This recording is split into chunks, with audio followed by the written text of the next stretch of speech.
జై తెలంగాణ, జై తెలంగాణ. కేసీఆర్ గారి నాయకత్వం, కేసీఆర్ గారి నాయకత్వం. Thank you. నేను 2 గంటలు ఆలస్యంగా వచ్చిన. వద్దు వద్దు వద్దు వద్దు వద్దు వద్దు 2 గంటలు ఆలస్యంగా వచ్చిన. మరి నిజానికి నేనేమనుకున్నా అంటే ఏమో పిడిగడి మంది పిల్లలు ఉంటారేమో దాని కండువాలు కప్పి వెళ్ళిపోదాం అనుకున్నాం. కానీ ఇక్కడికి వచ్చి చూస్తే బయట మన మహిళా నాయకురాళ్ళు, కార్పొరేటర్లు, మహిళా నాయకురాళ్ళు వచ్చి వాళ్ళు శుభాకాంక్షలు చెప్తుంటే లోపల నుంచి కేకలు అరుపులు వినబడుతుంటే ఏమైందా అని నేను అనుకున్నా. ఇక్కడికి లోపలికి వస్తే అర్థమైంది. నల్గొండోళ్ళు, సూర్యాపేటలో మొత్తం తెలంగాణ భవన్ని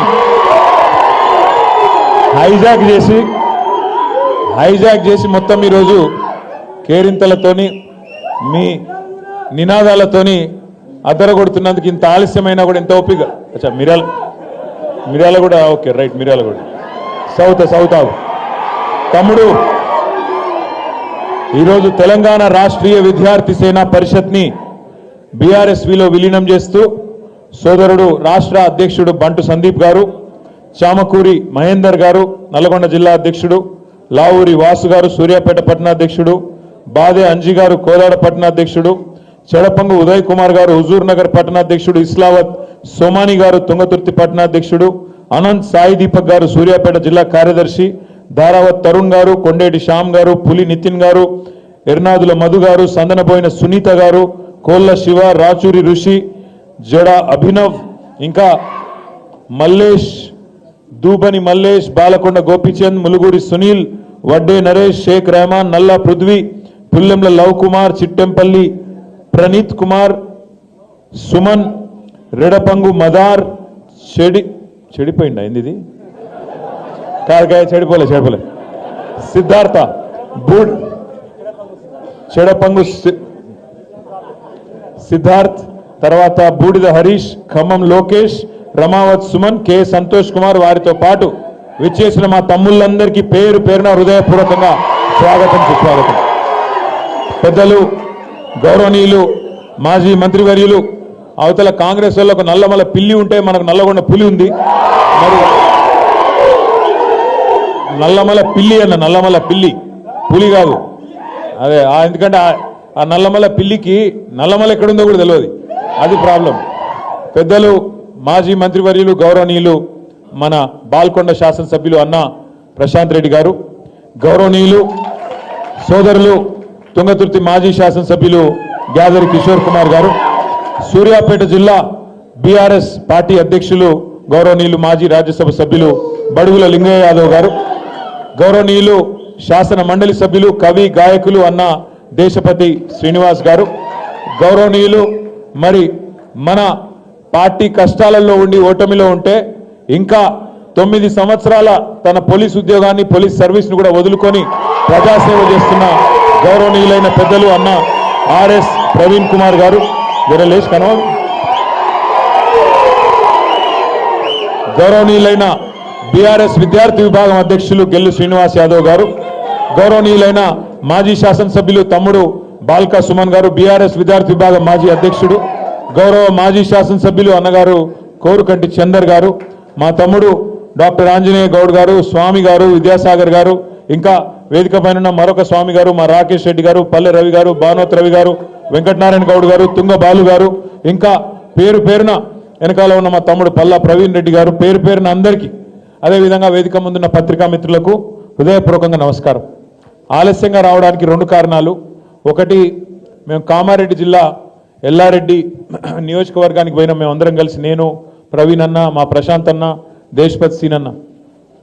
14 ఏప్రిల్ నాడు డాక్టర్ బాబాసాహెబ్ అంబేద్కర్ జయంతి నాడు మన ఒక దళిత నాయకుడు, అక్కడ మాజీ మండల ప్రజా పరిషత్ అధ్యక్షుడు ముదాం సాయిలు అనే ఒక సోదరుణ్ణి దారుణంగా అవమానించి ఆ రోజు అక్కడ ఫ్లెక్సీలు కట్టి అంబేద్కర్ గారి జయంతిని ఘనంగా చేస్తుంటే ఓర్వలేని కాంగ్రెస్ నాయకులు ఆ రోజు పోలీసులతో ఆయన బట్టలు ఇప్పించి అంబేద్కర్ విగ్రహం ముంగట్నే బరబర గుంజుకపోయి అవమానం చేయడం జరిగింది.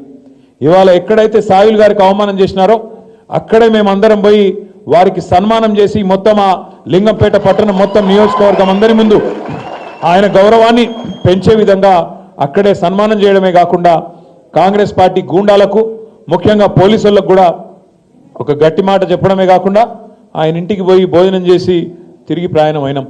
వస్తూ ఉంటే విపరీతమైన వర్షం ఆడికెళ్ళి దాకా విపరీతమైన ట్రాఫిక్, దానివల్లనే ఆలస్యమైంది. మీకు కలిగిన ఇబ్బందికి అసౌకర్యానికి మన్నించాలని కోరుతా ఉన్నాం. రాష్ట్రంలోని పరిస్థితులు, తాజా రాజకీయాలు ఇవన్నీ నాకంటే బాగా మీకే తెలుసు. ఎందుకంటే విద్యార్థులుగా ప్రతినిత్యం క్రియాశీలంగా 10 మందితో మాట్లాడే సోదరులుగా మీకు అన్ని విషయాల పట్ల కూడా సంపూర్ణమైన అవగాహన ఉంది. సరే, తెలంగాణ రాష్ట్ర ఏర్పాటులో విద్యార్థుల పాత్ర, తెలంగాణ రాష్ట్ర ఏర్పాటు కోసం విద్యార్థులు కదం దొక్కిన పద్ధతి, ఈ చరిత్ర ఉన్నంత కాలం ఎన్నడూ కూడా ఎవరు కూడా మర్చిపోరు విద్యార్థి అమరవీరుల త్యాగాలనే మాట కూడా నేను గుర్తు చేస్తా ఉన్నా. అది ఉస్మానియా అయితేనేమి, మహాత్మా గాంధీ అయితేనేమి, కాకతీయ అయితేనేమి, ప్రతి యూనివర్సిటీ ఆనాడు ఒక కథన రంగంగా మారి యుద్ధభూమిగా మారి ఆనాడు అప్పుడున్న కాంగ్రెస్ ప్రభుత్వాన్ని గడగడలాడించి చివరికి తెలంగాణ ఇవ్వక తప్పని పరిస్థితి తెచ్చి ఆనాడు విద్యార్థులు నిర్వహించిన పాత్ర మీ అందరికి కూడా బహుశా పూర్తి స్థాయిలో అవగాహన ఉన్నదని నేను అనుకుంటా ఉన్నా. తెలంగాణ వచ్చిన తర్వాత మీ అందరి ఆశీర్వాదంతో మరి పెద్దలు కేసీఆర్ గారిని, మన పార్టీని ప్రజలు అధికారం ఇచ్చి ఎవరైతే తెలంగాణ తెచ్చిండ్రో, ఎవరైతే తెలంగాణ కోసం సావు నోట్లో తలబెట్టినరో మీ చేతిలోనైతేనే తెలంగాణ భద్రంగా ఉంటుందని చెప్పి మరి మన నాయకుడు కేసీఆర్ గారికి అప్పచెప్పడం జరిగింది.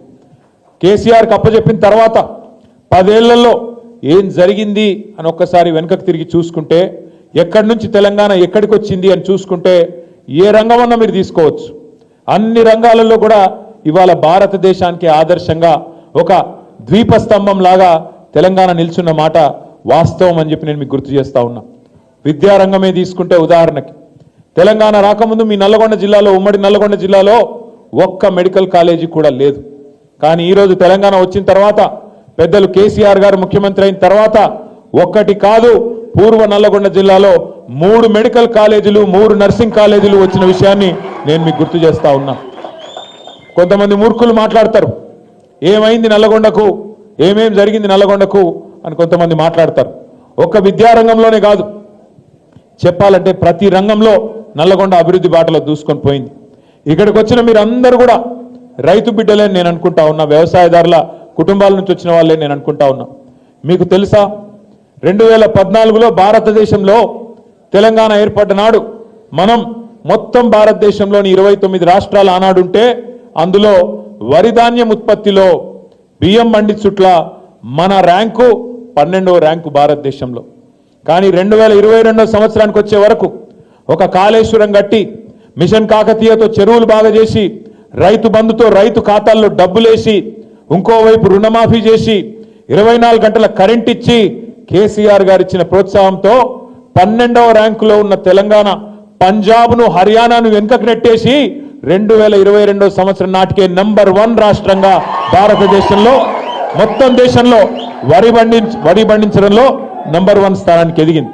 కానీ మీకు తెలవాల్సిన విషయం ఏంటంటే తెలంగాణ భారతదేశంలో నంబర్ 1 అయింది వరి ధాన్యం ఉత్పత్తిలో.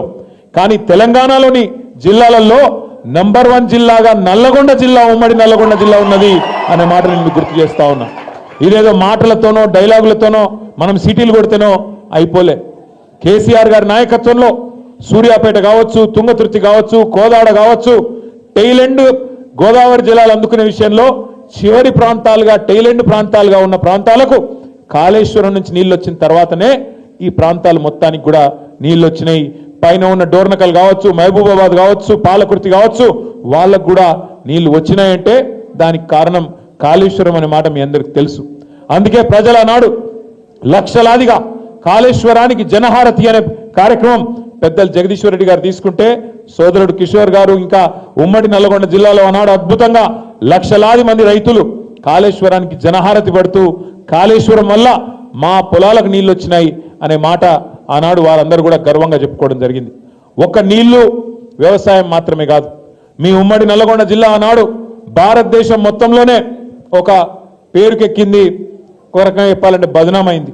మీకు తెలుసు, దుశ్శర్ల సత్యనారాయణ గారు ఒక పెద్ద మనిషి, భారతదేశం మొత్తంలో కూడా ఆనాడు దేశ ప్రధానికి కూడా ఈ విషయం తెలవాలన్న ఉద్దేశంతో ఒక ఫ్లోరోసిస్తో బాధపడుతున్న ఒక బిడ్డను, అంశాల స్వామి అనే తమ్ముని తీసుకుపోయి ప్రధానమంత్రి గారి టేబుల్ మీద వండుకోబెట్టిండు. సార్ చూడండి సార్, మా అవస్థ చూడండి, బొక్కల్లో మూలుగా చచ్చిపోయి బొక్కలు వంకరపోయి మొత్తం నడుము వంకరపోయి ఏ పని చేయలేని అవస్థలో ఈ పిల్లలు ఉన్నారు. ఇది పోగొట్టాలి, ఈ ఫ్లోరోసిస్ మహమ్మారిని శాశ్వతంగా నిర్మూలన చేయాలని అడిగితే పాపం మా ప్రధానమంత్రి చేయాలనుకున్నారు కానీ ఆయన ఏం చేయలేకపోయినారు. కానీ కలిసి వచ్చే కాలానికి నడిసొచ్చే కొడుకొస్తాడన్నట్టు తెలంగాణ వచ్చిన తర్వాత కేసీఆర్ గారు ముఖ్యమంత్రి అయిన తర్వాత ఆ ఫ్లోరోసిస్ అనే మహమ్మారిని మీ నల్లగొండ జిల్లాలో శాశ్వతంగా లేకుండా మిషన్ భగీరథ పైలాన్ను కూడా చౌటుప్పల్లోనే ఏర్పాటు చేసి బ్రహ్మాండంగా మరి ఇంటింటికి కృష్ణా నీళ్ళు అందించి పూర్తిగా శాశ్వతంగా మళ్ళీ ఫ్లోరోసిస్ అనే మహమ్మారి లేకుండా నిర్మూలించిన ఘనత కూడా మన ప్రభుత్వానికి దక్కింది. అట్లాగే మొత్తం మన తెలంగాణలోని ఉమ్మడి అన్ని జిల్లాలు కనుక చూసుకుంటే అతి పెద్ద థర్మల్ విద్యుత్ కేంద్రం, మొత్తం తెలంగాణలోని అన్ని గ్రామాలకు వెలుగు జిలుగులిచ్చే ఒక కేంద్రం, మొత్తం తెలంగాణలోని అన్ని పరిశ్రమలకు కరెంటును అందించే కేంద్రం ఇవాళ 4000 మెగావాట్ల పైచిలుకు సామర్థ్యంతో అల్ట్రా మెగా పవర్ ప్రాజెక్ట్ ఇవాళ ఎక్కడ పెట్టాలి అని ఆలోచించినప్పుడు కేసీఆర్ గారు ఒక్కటే అన్నారు, బొగ్గున్న కాడనే పెట్టాలి, బొగ్గు నిక్షేపాలున్న కాడనే గోదావరి దగ్గర పెట్టాలని కొంతమంది అంటే కేసీఆర్ గారు చెప్పిన మాట, అయ్యా ఏమన్నా ఆ గోదావరి పరివాహక ప్రాంతంలో పెడితే ఖర్చు తక్కువ అవుతుంది కావచ్చు, కానీ రేపటి రోజున ఏదన్నా ప్రకృతి వైపరీత్యమో ఏదన్నా ఉపద్రవమో వస్తే మొత్తం గ్రిడ్ కొలాప్స్ కావద్దు, సిస్టమ్ ఫెయిల్ కావద్దు.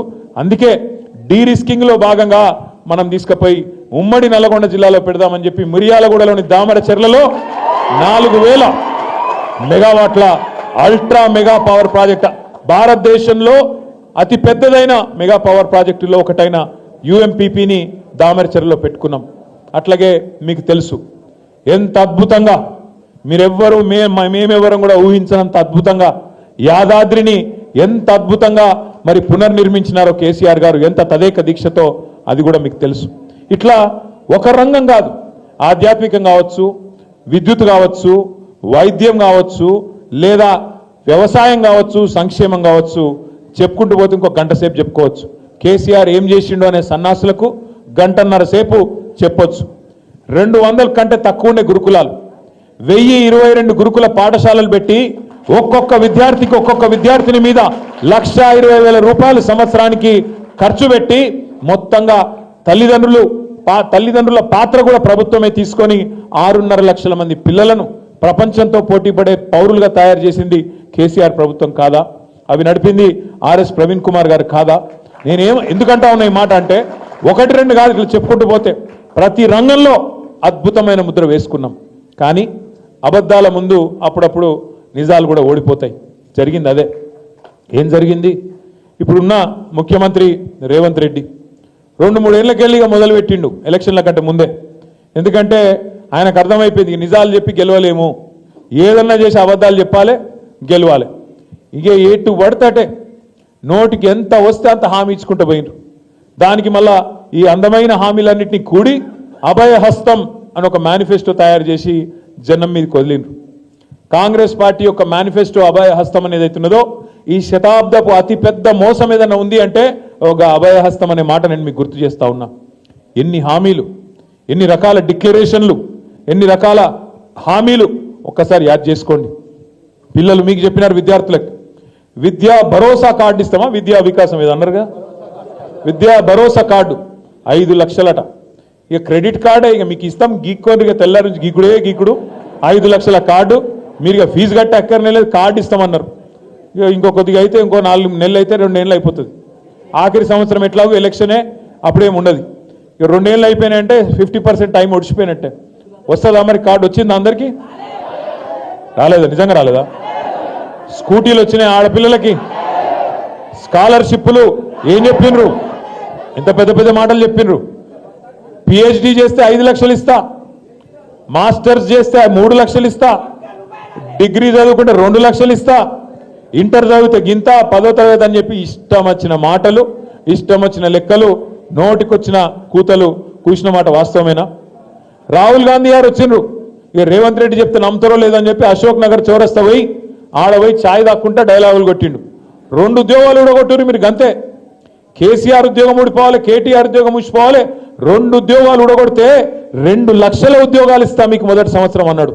అయినా 2 లక్షల ఉద్యోగాలు మరి సిగ్గులేని ముఖ్యమంత్రికి మందికి పుట్టిన బిడ్డలు మా బిడ్డలు అని చెప్పుకుంటున్నాడు. కేసీఆర్ గారి ప్రభుత్వంలో నోటిఫికేషన్లు ఇస్తే, కేసీఆర్ గారి ప్రభుత్వంలో ఇంటర్వ్యూలు అయితే, కేసీఆర్ గారి ప్రభుత్వంలో పరీక్షలు రాస్తే అప్పుడు కొన్ని కోర్టు కేసుల వల్ల ఆఖరికి అపాయింట్మెంట్ ఆర్డర్ మనం ఇవ్వలేకపోయినాం. ఇవాళ ఆ ఉద్యోగాలు దగ్గర 54-55 వేల ఉద్యోగాలకు నువ్వు వచ్చినాక కాగితాలు ఇచ్చుకుంటా ఇవాళ ఈ పేపర్ టైగర్లు ఒల్లి పెడుతుండే మేమే ఇచ్చినాం. నేను అడుగుతున్నా, వెనకడికి ఇది ఎట్లుందంటే కథ, వెనకడికి ఒక పిల్లగాడు పెళ్లి చేసుకోలేదట, సంసారం చేయలేదట, కానీ పిల్లలు కన్నాడట.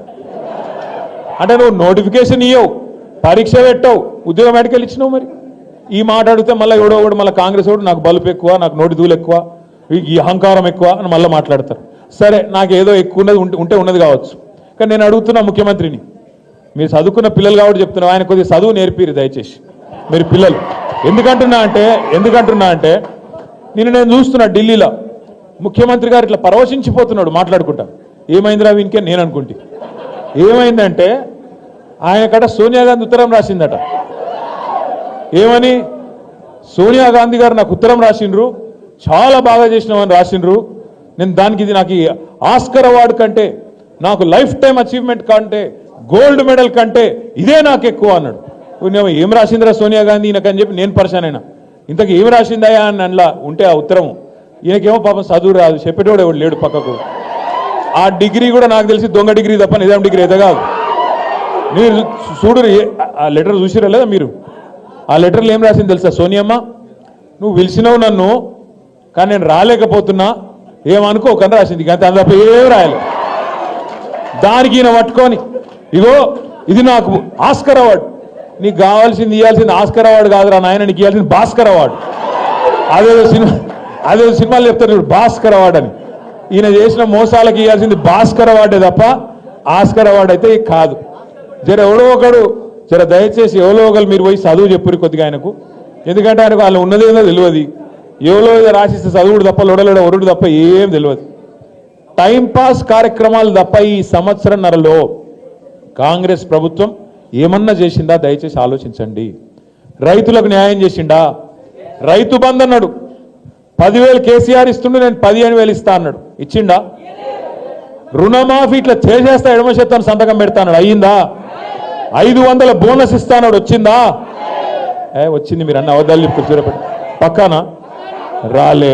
ఇంకొక మాట అడుగుతున్నా నేను, దయచేసి మీరు చెప్పాలని చెప్పి నేను కోరుతా ఉన్నా. 500 బోనస్ అన్నాడు, ప్రతి పంటకు మద్దతు ధరిస్తా అన్నాడు, ఇంకా పెద్ద మాటలు. కేసీఆర్ 24 గంటలు ఇస్తే నేను 48 గంటల కరెంట్ ఇస్తా అన్నాడు. చాలా మాటలు చెప్పిండు, చాలా కథలు చెప్పిండు. ఇవాళ రైతులు మళ్ళీ తిరిగి ఆత్మహత్యల పాలయ్యే పరిస్థితి వచ్చిన మాట వాస్తవమా కాదా? ఇలా రైతు బంధు 2 సార్లు ఎగ్గొట్టిన మాట వాస్తవమా కాదా? ఆలోచించమని చెప్పి నేను కోరుతా ఉన్నా. మీ తాతలని నానమ్మలను అడగండి, 2 నెలలు పెన్షన్ కూడా ఎగ్గొట్టిండు. 4,000 పెన్షన్ అన్నాడు, ఉన్న 2,000 పెన్షన్ కూడా 2 నెలలు ఎగ్గొట్టిండు ఒక గసం టోడీన. అందుకే నేను అనేది ఒకటే యాది పెట్టుకోండి. మరి వీటన్నిటి మీరు అడుగుతారు కదా, మా పెన్షన్ ఏమాయ, మా విద్యా భరోసా కార్డు ఏమాయ, నువ్వు ముసలోనికి ముసలవకి ఇద్దరికి ఇస్తా అంటివి కదా పెన్షన్లు ఏమాయని మీరు అడుగుతారు. అందుకే మేము నన్ను బిజీగా పెట్టాలి యూట్యూబ్లో. అంటే ఏం చేయాలి? కేటీఆర్ గారు హీరోయిన్ల ఫోన్లు ట్యాప్ చేస్తుండని పెట్టాలి. పెట్టగానే మీరేం చేస్తారు? కిసుకొని వస్తారు. వస్తాగానే ఆడవానికి మళ్ళీ వాని ఖాతాలో పైసలు పడతా ఉంటాయి యూట్యూబ్ వానికి. నేను అడుగుతా ఉన్నా, ఈరోజు నేను ముఖ్యమంత్రిని అడుగుతున్నా. నిన్నగాక మొన్న నువ్వే చెప్పినావు కదా ఢిల్లీలో, ఏమన్నాడు రేవంత్ రెడ్డి నిన్నగాక మొన్న? ట్యాపింగ్ ఏముంది, చట్ట వ్యతిరేకం ఏం కాదు, అది మా గవర్నమెంట్ కూడా చేస్తూనే ఉందని చెప్పిండు.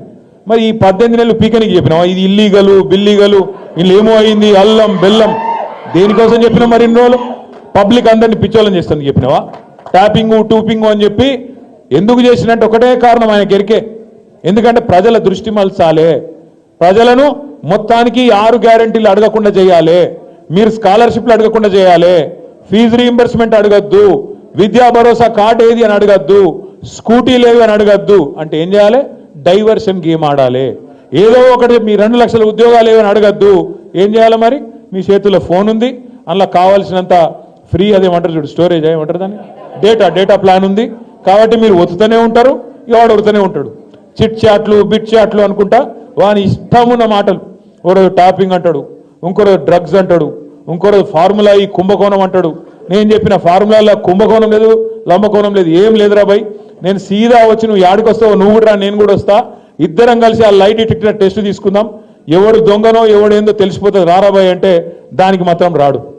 కానీ మళ్ళా కాళేశ్వరం కుంభకోణం, విద్యుత్ కుంభకోణం, ఈ కుంభకోణం, ఆ లంబకోణం అని చెప్పి 18 నెలలు టైంపాస్ మాత్రం మంచిగా చేసుకుంటూ పోతున్నాడు.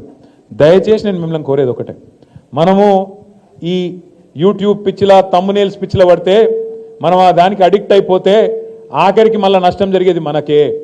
ఈ గవర్నమెంట్ చేసిన మోసాన్ని మనం గ్రహించకపోతే, ఈ గవర్నమెంట్ నిరంతరం చేస్తున్న మోసాన్ని మనం పసిగట్టి 10 మందికి చెప్పకపోతే ఇవాళ అల్టిమేట్గా నష్టపోయేది మాత్రం తెలంగాణలోని రైతులు, తెలంగాణలోని యువత, తెలంగాణలోని మహిళలు. మన ఆడబిడ్డలకు చెప్పిండు, మన ఇంట్లో ఉండే ఆడపిల్లలకి, ముసలోళ్ళకు 4000 పెన్షను, ఇంట్లో కోడలు పిల్లుంటే 2500 పెన్షను అని మాట్లాడిండు. వచ్చినాయి మళ్ళీ వాళ్ళకన్నా 200-500. కేసీఆర్ ₹1,00,000 ఇస్తుంటే తులం బంగారం ఇస్తాం మీదికి వెళ్ళన్నాడు, ఇచ్చిండా? అందుకే నేను అంటున్నా, మనది కాకపోతే ఎక్కడ దాకా దేకొచ్చు అని చెప్పారు వెనకటికి పెద్దలు. గట్లనే నోటికి ఎంత వస్తే అంత ఒరుకుంటూ పోయిండు. ఇవాళ ఏమైపోయిందంటే తెలంగాణలో మన సిరిసిల్లలో పెద్ద మనిషి కలిసిండు నాకు, రైతు, బాగా ముఖం అంతా సీరియస్గా ఉండే. ఏం తాత మంచిగా లేవు, ఏం సంగతి సీరియస్గా ఉన్నావు అని నేను అడిగిన. ఏం చేస్తాం కొడుక, పాలిచ్చే బర్రెన ఆయనతో పక్కకు పెట్టినాం, తన్నే దున్నపోతుంది తెచ్చుకున్నాం, ఏం చేయమంటావు, గిట్లా అయిపోయింది మా పరిస్థితి. నీళ్లు లేవు, వాగులపోతే నీళ్లు లేవు, కరెంట్ వస్తలేదు, టైంకి ఎరువులు దొరకాయి, మళ్ళా చెప్పులు ఇత్తనాలు. వీడు నిజంగానే ముందే చెప్పిండు, వీడు ఆనాటి రోజులు తెస్తా అన్నాడు, నిజంగానే తెచ్చి వచ్చిండు ఆనాటి రోజులు. మళ్ళా లైన్లో మొత్తం ఏడబోతాడ చెప్పులు, ఏడబోతాడ ఇబ్బందులు, ఏడబోతాడ మళ్ళా గదే పాతలొల్లి, గదే కాంగ్రెస్, గదే దరిద్రం వచ్చింది. ఎంత జల్దీ వదిలించుకుంటే అంత మంచిది మనకు అని మాట్లాడుతూ ఉన్నాడు. నేను మిమ్మల్ని దయచేసి కోరేది ఒకటే, చూస్తున్నారు మీరు, నిన్నగాక మొన్న ఇక మా గెల్లు శ్రీనివాస్ యాదవ్ ఇక్కడ ఉన్నాడు, తమ్ముడు దగ్గర పోతే తమ్ముడు ఏం చేసిండు, వాడెవడో గిట్టనే తుమ్మునేళ్ళు అని ఇష్టం ఉన్నట్టు పెడితే మనోడికి ఆయనతో కడుపు మసిలి ఆయన ఇక్కడ ఉన్న వాళ్ళు 10 మంది 20 మంది పిల్లగాళ్ళు ఆయనతో కలిసి ధన్మని పోయినరు. ఏదో కొద్దిగా చిన్న నిరసన కార్యక్రమం చేసి వచ్చిర్రు. చిన్న నిరసన కార్యక్రమం చేసి వస్తే ఆయనతో అటెంప్ట్ మర్డర్ కేసు పెట్టి ఆయనను అరెస్ట్ చేసి లోపలేద్దామని చూసిర్రు. కోర్టోళ్ళు ఏమున్నదా ఆయనలో ఏం లేదు, చిన్న నిరసన అని చెప్పి ఆయనతో రిమాండ్ రిజెక్ట్ చేసిండ్రు, తమ్మునికి రిలీఫ్ ఇచ్చిండ్రు. కాకపోతే ఒక 4 తమ్ముళ్ళు మాత్రం 17-18 రోజులు జైల్లో ఉన్నారు. వాళ్ళని కలవడానికి నేను శ్రీనివాస్ యాదవ్ ఇంటికి పోతే గమ్మత్తైన విషయం, శ్రీనివాస్ భార్య ఉన్నది, అమ్మాయి పేరు శ్వేత మీద కూడా అటెంప్ట్ మర్డర్ కేసు పెట్టిర్రు. ఎవరు? శ్రీనివాస్ భార్య మీద. ఆమె బయటికి వచ్చిందా, నిరసనలో పాల్గొన్నదా ఆమెకు తెలియని కూడా తెలియదు. ఎందుకు పెట్టిరట ఎరికేనా? శ్రీనివాస్ను అరెస్ట్ చేసినాక వాళ్ళ ఇంటికి పోయిరట పోలీసు వాళ్ళు, ఫోన్ ఇయ్యన్నారట.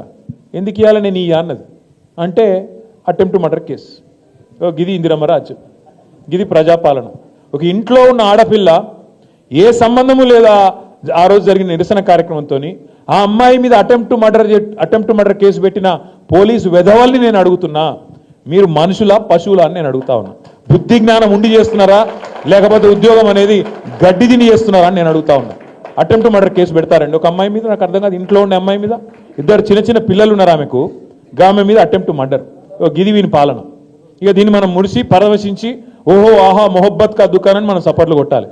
అట్లే ఇంకొక కేసు, నల్లబాలు అని పిల్లగాడు ఉంటాడు సోషల్ మీడియాలో, వాని అసలు పేరు శశిధర్ గౌడ్.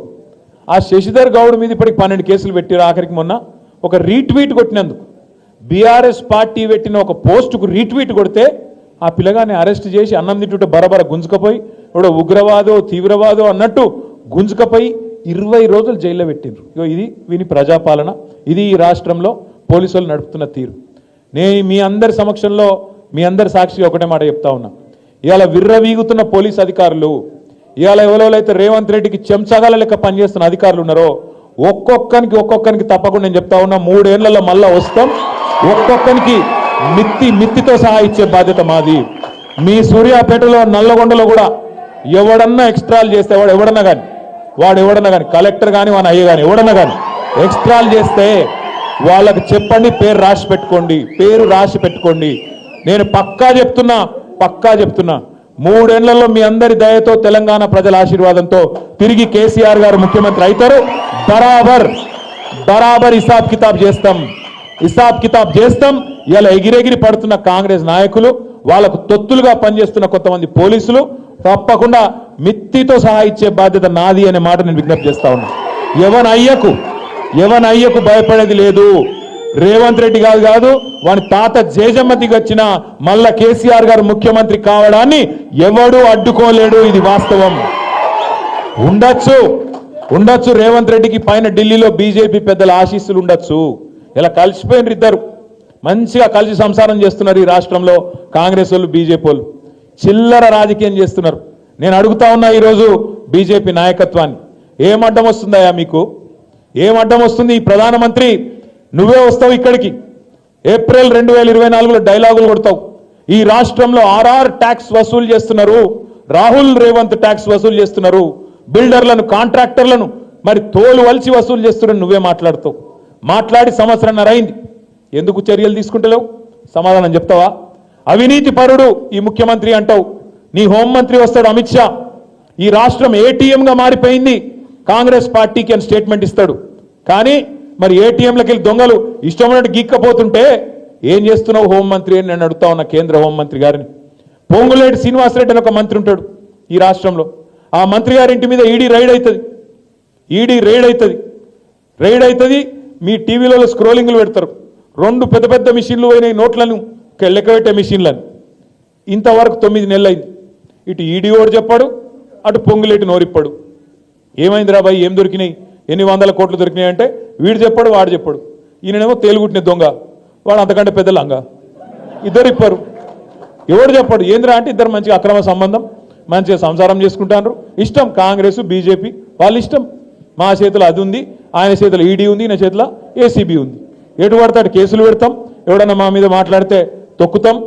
కానీ మమ్మల్ని మాత్రం ఒకరినొకడు కాపాడుకుంటాం.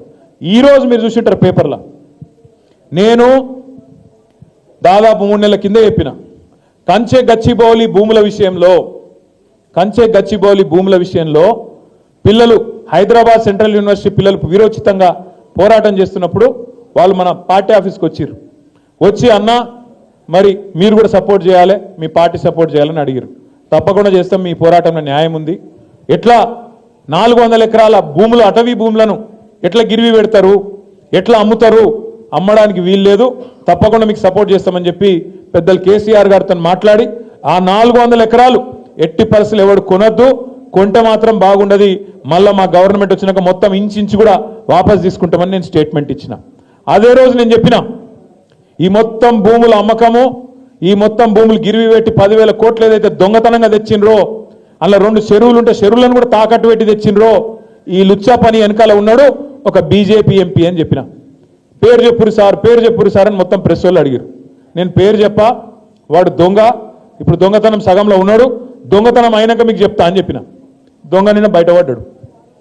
సీఎం రమేష్ అనే ఒక బీజేపీ ఎంపీ, ఆయనకు నిన్న ఈ ముఖ్యమంత్రి రేవంత్ రెడ్డి గారు ఆ లుచ్చా పనిలో కంచె గచ్చిబౌలి భూములను తాకట్టు పెట్టే లుచ్చా పనిలో సహకరించినందుకు ఆయనకు నిన్న 1665 కోట్ల కాంట్రాక్టు ఫ్యూచర్ సిటీ అట. ఎవరి ఫ్యూచర్ కోసం నాకైతే తెలియదు. ఫ్యూచర్ సిటీ అట. ఆ ఫ్యూచర్ సిటీకి రోడ్ వేస్తున్నట. ఆ రోడ్డు 1665 కోట్ల రూపాయలతో వేస్తున్నట. దానికోసం బీజేపీ ఎంపీకి కాంగ్రెస్ ముఖ్యమంత్రి గారు మరి అవార్డు చేసిండ్రు, ఆయనకి ఇచ్చిండు కాంట్రాక్ట్. నేను అడుగుతున్నా, ఇది అక్రమ సంబంధం కాదా? కాంగ్రెస్ ప్రభుత్వంలో రాహుల్ గాంధీ గారు కళ్ళు మూసుకున్నావా, పండుకున్నావా? 1665 కోట్ల కాంట్రాక్టు ఒక బీజేపీ ఎంపీ, ఆంధ్ర ప్రాంతానికి సంబంధించిన ఎంపీకి వస్తుంటే నువ్వెందుకు స్పందిస్తలేవు, బీజేపీ ఎందుకు స్పందిస్తలేదు?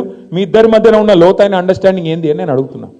అట్లాగే చెప్పుకుంటా పోతే ఇంకో 10 ఉన్నాయి. కంచె గచ్చిబౌలి భూముల విషయంలో సుప్రీంకోర్టు నియమించిన సెంట్రల్ ఎంపవర్డ్ కమిటీ రిపోర్ట్ ఇచ్చింది మోడీకి. మోడీ గారు ఇలా 10,000 కోట్ల కుంభకోణం జరిగింది, వెంటనే దీని మీద ఒక సాధికార సంస్థనేసి ఎంక్వైరీ చేయాలని చెప్పింది.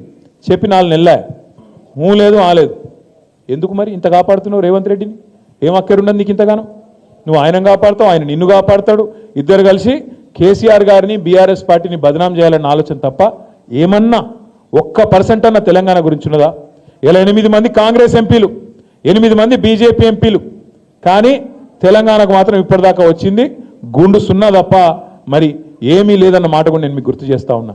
దయచేసి నేను మిమ్మల్ని కోరేది ఒకటే, మనమే కొట్లాడాలి, మనమే మాట్లాడాలి, మనమే ఒక్కొక్కరం ఒక కేసీఆర్ లెక్క రేపటి రోజున ఊళ్ళలో స్థానిక సంస్థల ఎన్నికల్లో పట్టుబట్టి కాంగ్రెస్ ను, బీజేపీని ఎక్కడికక్కడ డిపాజిట్లు జప్తయ్యే విధంగా మీరే కష్టపడాలని చెప్పి కూడా నేను విజ్ఞప్తి చేస్తా ఉన్నా.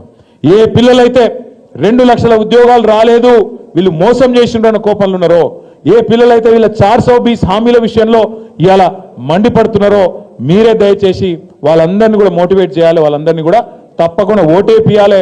వాళ్ళతో పాటు వాళ్ళ ఇంట్లోలను కూడా మళ్ళీ మనం కేసీఆర్ గారి నాయకత్వమే ఈ రాష్ట్రానికి శ్రీరామ రక్ష, గులాబీ జెండానే మనకెన్నటికైనా శ్రీరామ రక్ష అనే మాటను తప్పకుండా మన ఇంటోళ్ళకు కూడా సంజాయించి బుదిరకిచ్చి తప్పకుండా ఏ దగుల్బాజీల చేతుల్లో ఇవాళ రాష్ట్రం ఇరుక్కుందో వాళ్ళ చేతుల నుంచి మళ్ళీ తిరిగి రాష్ట్రాన్ని కేసీఆర్ గారి చేతిలో పెట్టేదాకా అందరం కూడా మీరు మేము అందరం కూడా కలిసి కష్టపడదాం, ముందుకు పోదాం.